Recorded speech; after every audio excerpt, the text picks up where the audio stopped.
일본이 잘못되는 게 전부 한국 탓이라는 걸 보면 한국이 잘하고 있구나. 독일이 유럽의 선진국인 것이 과거의 과오를 반성하고 자국과 타국의 현재와 미래를 객관적으로 평가하는데 탁월하기 때문이다. 안녕하세요. 다음은 기사 내용입니다. 바닥으로 곤두박질치는 일본 경제에 위기감을 느낀 일본 경제학자가 한국을 배우자고 일침을 날렸다가 비난 폭탄을 얻어맞고 있습니다. 일본의 은혜를 받아 성장한 한국이 뭐 대단하다고 문받기까지 하냐며 불편한 심기를 드러내고 있는데요. 황당한 것은 이런 주장을 하는 일본인들이 일본의 경제가 이 지경이 된 이유는 모두 한국 탓이라며 말도 안 되는 궤변을 늘어놓고 있다는 것입니다. 자신들이 돈 들여 투자하고 공을 들인 나라마다 한국이 중간에서 채가는 바람에 계획했던 일들이 모두 무산되고 있다는 얘기인데요. 반면 공을 가로챈 한국은 승승장구하며 세계 경제를 쥐락펴락하고 있다는 것이죠. 정말 황당한데요. 이들의 주장대로라면 미국도 중국도 유럽도 모두 사악한 대한민국의 뜻대로 일본을 괴롭히고 있다는 말이 됩니다. 도대체 왜 이런 헛소리를 하는 것일까요? 오늘 이슈거리에서는 한국을 질투하다 미쳐버린 일본인들에 대해 알려드리겠습니다. 얼마 전 일본 재무성 관료 출신의 경제학자 노구치 유키모 국립 히토스바시대 명예교수는 일본의 유력 경제 주간지 도우케이자의 최근 호에 제목의 칼럼을 기고했습니다. 그는 칼럼을 통해 일본이 과거의 성공에 도취해 불필요하게 자존심만 내세우며 변화와 혁신을 외면하고 있다고 지적했는데요. 계속 이런 식이라면 일본의 재생 가능성은 불투명하다고 단언하며 일본 정부에 뼈를 때렸습니다. 노구치 교수는 여기에서 그치지 않았습니다. 근본적인 변화를 강조했습니다. 그러자 일본의 네티즌들이 난리가 났습니다. 한국이 일본의 지원을 받아 성장한 사실을 몰라서 하는 소리냐 라며 흥분을 감추지 못했는데요. 안 그래도 한국이 전 세계 경제와 문화를 이끌어가는 중심국가로 성장하는 것을 보면서 자괴감에 쩔어있던 일본인들은 저명한 경제학자에게 전국을 찔리자 불편한 기색을 숨기지 못했던 것이죠. 항상 목에 걸린 가시처럼 신경 쓰이던 한국을 끌어들였습니다. 일본이 겪고 있는 모든 불행의 원인이 한국이며 현재 일본이 겪고 있는 경제 위기 역시 한국 탓이라는 주장이었는데요. 더욱 가관인 건 이들이 자신들의 망상을 합리화하기 위해 내민 근거입니다. 그들은 일본이 그동안 자국의 경제 정장을 위해 꼭 필요한 나라들과 긴밀한 관계를 유지하며 공을 들였는데 한국이 로비와 공작으로 이를 방해했다고 말합니다. 우와, 이 정도면 대한민국 국정원이 셜트 KGB도 찍어 누를 세계 최고의 정보기관인 것 아닐까요? 대한민국을 너무 고평가해줘서 조금 부끄러울 정도인데요. 어쨌든 이들은 계속해서 한국이 일본의 해방을 놓고 일본이 가졌어야 할 것을 뺏겼다며 한국 책임론을 주장 중입니다. 그 대표적인 사례가 바로 독일입니다. 일본은 그동안 독일에 엄청난 자금을 투자하고 정성을 들여가며 독일에 적극적인 구애를 펼쳤습니다. 오래전부터 독일과 동맹국이었음을 내세우며 협력을 요청했는데요. 사실 일본은 한국을 침략해 식민 지배를 하던 당시에 이미 유럽과 교류하며 독일과는 동맹을 맺었습니다.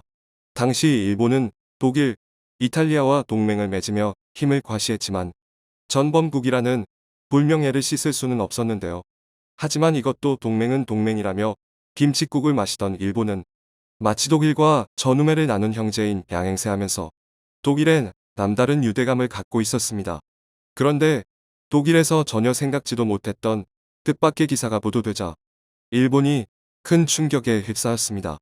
독일과 핑크빛 미래를 꿈꾸며 구상했던 수많은 경제협력들이 모두 날아갈 위기에 처한 것인데요. 그것도 남 칭찬만 하고 자존심 세기로 유명한 독일의 입에서 한국을 극찬하고 앞으로 한국과 협력을 강화하겠다는 얘기가 나오자 일본이 믿을 수 없다는 반응을 보이고 있습니다.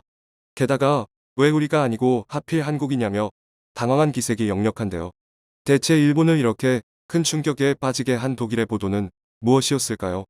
얼마 전 독일의 한 매체가 발표한 기사에 한국은 물론 전 세계인들이 깜짝 놀랐습니다. 독일 잡지 투리투 에디션이 2021년을 결산하며 2021년의 위너들이라는 특집 기사를 발표했는데 상당히 놀라운 결과가 발표됐기 때문인데요. 2021년에 가장 큰 활약을 펼친 인물들을 선정한 독일의 매체가 인물이 아닌 국가로 유일하게 대한민국을 선정한 것입니다. 이 내용은 독일 슈레더 전 총리의 아내인 김소연 씨가 트윗에 공유하면서 한국과 일본은 물론 전 세계인들에게 알려졌습니다. 김소연 씨는 트윗을 통해 독일 잡지 트리투 에디션 기사의 2021년을 결산하는 특집 기사로 2021년의 위너들이란 코너에 국가로는 한국이 유일하게 선정되어 기사화되었습니다. 인물로는 메르켈 전 총리를 비롯해 독일의 인기 유명 인사들이 올랐고 아바의 컴백 앨범도 꼽혔습니다라며 소식을 전했습니다. 그런데 독일 매체가 인물이 아닌 대한민국을 2021년의 승자로 선정한 이유는 무엇일까요? 이것으론 충분하지 않다는 듯 한국은 팬데믹 방역에서도 한국은 코로나19 방역에 있어서도 진정한 모범이 되는 나라이다. 진정한 모범국이다라고 선정 이유를 밝혔습니다. 진정한 모범국이다라고 선정 이유를 밝혔습니다. 이는 한국이 최근 막강한 영향력을 행사하고 있는 문화 분야와 코로나19 방역 분야에서 세계 최고라고 인정을 받은 것인데요. 아이러니하게도 이 두 분야는 일본이 간절하게 세계 최고가 되고 싶어하는 분야입니다. 이것이 일본의 심기를 더욱 불편하게 만든 것인데요. 스스로를 문화강대국의 코로나 방역 정정국이라고 자부하면서 독일과 어깨를 나란히 하고 싶었던 일본에게 한국이 크게 한 방 먹인 것이죠. 그런데 독일은 시작에 불과했습니다. 일본이 수십 년 동안 엄청난 돈과 노력을 쏟아부으며 막대한 공을 들인 또 다른 나라가 일본을 버리고 한국과 손을 잡았습니다. 바로 사우디아라비아입니다. 일본은 아베 전 총리 때부터 사우디의 눈에 들기 위해 갖은 노력을 기울여 왔습니다. 사우디에 간절히 원하는 것이 있었기 때문인데요. 그것은 바로 사우디 대형 원전 수주입니다. 미국 경제주간지 블룸버그에 따르면 사우디는 2030년까지 총 2.8GW 규모의 원전 2기를 건설할 계획이며 사업 규모는 200억 달러, 한화 약 21조 4천억 원에 달할 것이라고 밝혔습니다. 게다가 이후에도 원전 10기를 추가 발주할 계획인데 그렇게 된다면 전체 사업비는 무려 100조 원이 넘을 것이라고 전망했는데요. 첫 2기를 수주하는 나라가 차후 사업에서도 유리한 고지를 선점할 수 있기 때문에 수주를 위한 치열한 경쟁이 펼쳐지고 있는 것이죠. 현재 세계에서 원전을 건설할 수 있는 능력을 갖춘 나라는 많지 않습니다. 우리 한국을 비롯해 미국, 프랑스, 일본, 러시아, 중국 등 6개 나라가 전부인데요. 무려 100조 원이 걸린 초대형 프로젝트에 사활을 건 일본은 아베 전 총리 시절부터 사우디에 막대한 자금을 투자하며 환심사기에 돌입한 것입니다. 이번 수주만 잘성사시킨다면 지난 2011년 일본의 후쿠시마 제2원자력 발전소 사고로 인해 땅에 떨어졌던 일본의 위신도 다시 세우고 원전 사업도 부활시킬 것이라고 생각한 것이죠. 그런데 일본의 원전 부활의 꿈은 산산조각이 나고 말습니다. 사우디가 한국에 원전 수주를 맡기겠다는 의사를 피력했기 때문인데요. 이 소식이 전해지자 일본은 충격을 넘어 두려움에 휩싸이고 말았습니다. 일본이 가장 우려하던 일이 실제로 터져버렸기 때문입니다. 얼마 전 한국의 문승우 산업통상자원부 장관은 사우디의 압두라지즈 빈 살만 에너지부 장관 초청으로 사우디를 방문했습니다. 이번 방문에서 문 장관은 압두라지즈 장관과 아즐란 사우디 상공회의 소회장과 만나 에너지경제 협력 방안을 논의했는데요. 그 과정에서 사우디의 대형 원전 수주를 위한 한국 정부의 의지를 표명하고 협력을 제안하자 압두라지즈 장관은 한국 원전의 잠재력을 높이 평가한다. 석유뿐 아니라 원전 등 에너지 전 분야에 걸쳐 한국과 협력을 확대할 것이라고 약속했습니다. 이러한 소식이 보도되자 전 세계 전문가들은 이미 예상하고 있었다는 반응을 보였습니다. 한국의 원전 기술력이 세계 최고라는 것은 여러 차례 입증되었고 이를 사우디 내에서도 알고 있었기 때문인데요. 실제로 한국은 사우디의 이웃 국가인 아랍에미리트의 원전을 성공적으로 건설한 바 있는데 이것만 봐도 한국이 사우디 원전 사업을 함께할 최적의 피트너라는 것이었죠. 원전뿐만이 아닙니다. 한국은 사우디에서 추진하는 대형 사업을 모두 싹쓸이하는 분위기인데요. 일본이 큰 기대를 걸고 있었던 사우디 플랜트 사업과 사우디 국영 석유회사 아람코의 초대형 가스플랜트 건설 프로젝트를 모두 한국이 수주하면서 일본을 제치고 수주 뒷발 사우디를 점령했기 때문입니다.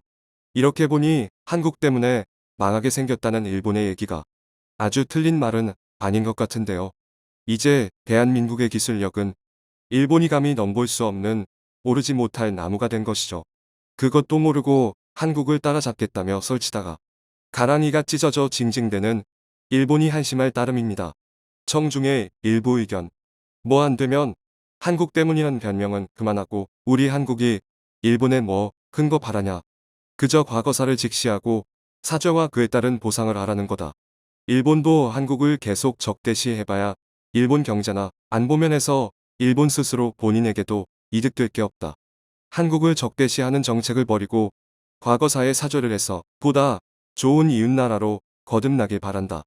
한국이 일본의 성장 동력원을 모조리 주저앉히고 있는 중 혹독한 복수전 을만한 지들이 다른 나라를 아래로 두고 생각을 했으면 우리가 얄팍한 수를 쓴다고 홀라당 거기 넘어가서 우리나라 편을 들어준다고 생각할까? 전 세계 사람들이 바보인 줄 아나. 너희들이 그렇게 나오면 일본의 국가 위상에 역행하는 꼴이란 것을 잊지 말아라. 너희가 현실을 배척하고 너희 열등감만 가지고 그런다면 너희는 모든 것에서 제로가 될 뿐이다.